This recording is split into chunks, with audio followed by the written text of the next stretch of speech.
po'y pinalad na makakausap ang isa na sa itinuturing na suki ng ating programa, ang mismong tagapagsalita ng DSWD sa katauhan po ni Assistant Secretary Irene Dumlao. Asik Dumlao, good morning po. Johnny Banyas, Runa Sino, live na po tayo sa DWIZ, Aliw Channel 23, ma'am. Good morning po, Asik.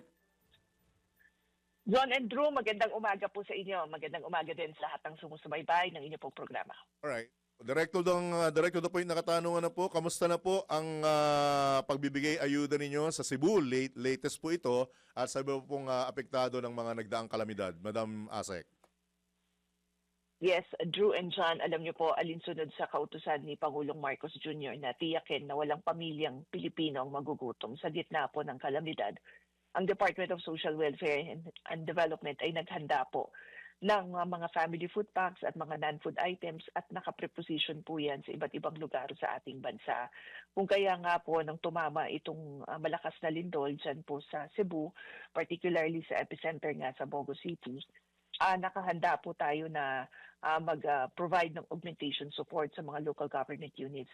In fact, kahapon, Drew and John, matapos nga pong bumisita ni Secretary Rex Gatchalian, kasama po si Pangulong Marcos Jr. dyan po sa Masbate, agad po siyang lumipad ng Cebu para makita yung extent ng damage nung lindol and madetermina rin kung ano yung tulong na may papaabot natin.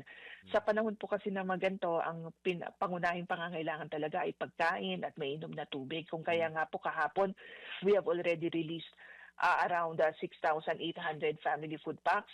And then karagdagan dyan ay yung mga ready-to-eat food packs, around 2,000 din po yung pauna nating na ipaabot dyan sa Bogo City. And kahapon din po, actually kagabi, dumating din sa area yung aming pong mobile kitchen so that we could provide hot meals doon po sa mga naapektuhan. And then dispatch din namin yung aming mobile command center para pwede silang makicharge, pwedeng makagamit ng internet so that they could connect with their loved ones na wala po sa Cebu. Gayun din po yung water tanker and yung water treatment trunk po namin na ipadala na rin dyan po sa Bogo City para makapag-supply ng mainom na tubig sa mga kababayan natin. And not only that, John and Drew, sabi po natin that we will shoulder the burial expenses of those who have been affected na may mga namatay po na mga kaanak, and then we will also provide financial assistance, and gayon din doon sa mga nasugatan, we will also assist them with their medical expenses. So yan po yung mga pauna natin na interventions, and I'd also like to mention yung psychosocial interventions na ginagawa din po ng mga social workers natin, especially na marami po doon sa mga naapektuhan, of course, nakaranas ng trauma, ng anxiety, especially nga po yung isa na nakausap ng ating pong regional director at ng aming pong USEC na kung saan siya po ay na-relocate sa Bogo City matapos ng Yolanda na tumama sa kanilang lugar. And then, namatayan po siya dahil nga po dito sa lindol. So, talagang kinakailangan natin i-assist yung ganito pong mga individual. Asik Dumlao, ano pong mga partikular na problemang nai-encounter ninyo sa paghahatid ng pangunahing tulong sa ating mga apektadong kababayan? Alam mo, Drew and John, so far wala tayong mga major challenges na na-encounter. This is because we have prepositioned goods in various parts of the country. Very strategic yung ating pong isinagawa na stockpiling.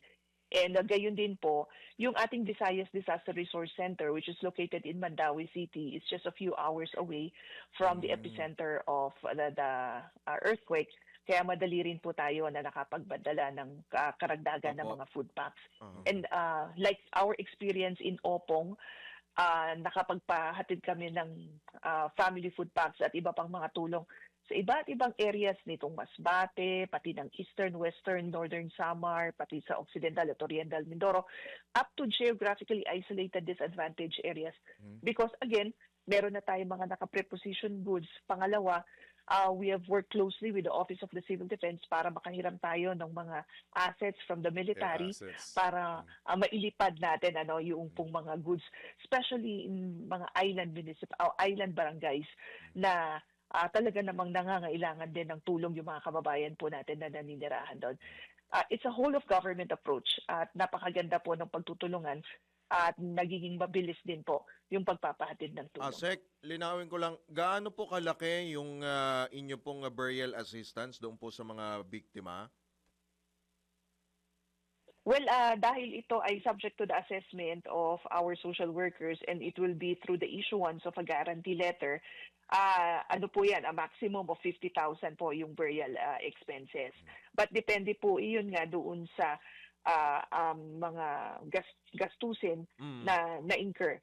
Kasi dun sa mga service providers po natin, yung mga funeral parlors, sila po yung magde-determine and the requirements naman are submitted to the office. So, Opo. yan po yung ating pong magiging basihan sa pag-shoulder ng expenses. Opo. But on top of that, we will also provide financial assistance of 10,000 pesos. Opo.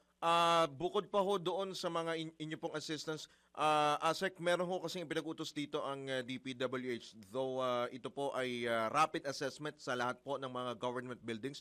Yung inyo po bang facilities o yung mga gusali po ng DSWD, let's say yung inyo pong warehouse, halimbawa dyan sa Mandaue, yan po ba ay na-check na ho ba natin, nasuri na ho ba natin kung safe ho yan? Wala ho tayong nakita hong mga damages after po nitong malakas po na lindol?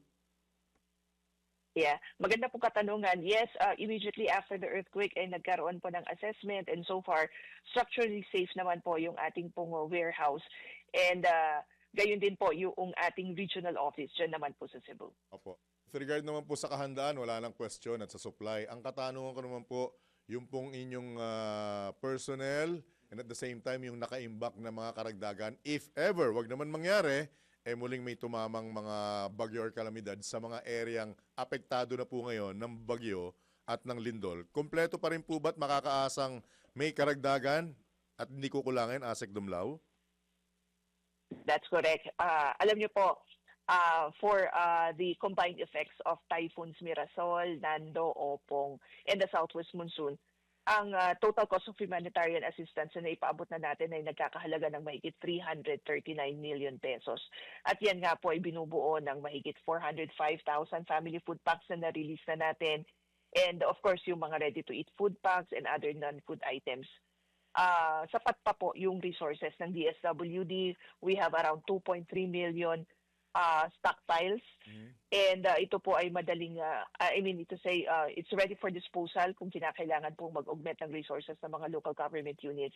And ang kagandahan po ng maayos yung ating pong koordinasyon with the Department of Budget and Management, agaran din po nilang nare-replenish yung aming pong quick response fund. So you could be assured that we have sufficient resources to use for the ongoing disaster response operations of the department, especially na pumasok na nga po sa ating pong bansa ito pong si Bagyong Paulo, Pablo. si Paulo. Oh. Paulo, sorry. Apo. Asek, baka meron pa ho kayong mga karagdagang pampanawagan sa ating po mga kababayan, sa mga Sugbuanon, dyan ho sa mga affected areas po, hindi lamang ng lindol, meron pang mga dinaanan ito magkakasunod na bagyo. Una-una, nais po nating pasalamatan inyong programa at binigyan daan niyo po ang DSWD. Pangalawa po, nais nating i-assure ang ating mga kababayan na nandito po ang inyong pamahalaan, particularly ang Department of Social Welfare and Development, upang tulungan po kayo at matugunan ang inyong pong mga pangunahing pangangailangan. Makakaasa po kayo na sa DSWD at titiyakin namin na masusuportahan at kasama niyo po kami, hindi lamang po sa ongoing response operations, but lalong-lalo na po sa early recovery phase na kung saan kami po ay naka-alalay po sa inyo para sa inyong pagbangon. Dahil sa DSWD po, ang bawat buhay ay mahalaga. Again, maraming salamat po sa inyo at magandang umaga. Alright. Ingat po kayo, ASEC Irene Dumlao, at magandang umaga po sa inyo. Thank you po, ma'am. Salamat Ingat po. and good luck po sa mga susunod na hakbang ninyo. Thank you po. God bless. God bless. Thank you po, ma'am. Ingat po. Yan po si Assistant Secretary Irene Dumlao, ang tagapagsalita po ng Department of Social Welfare and Development.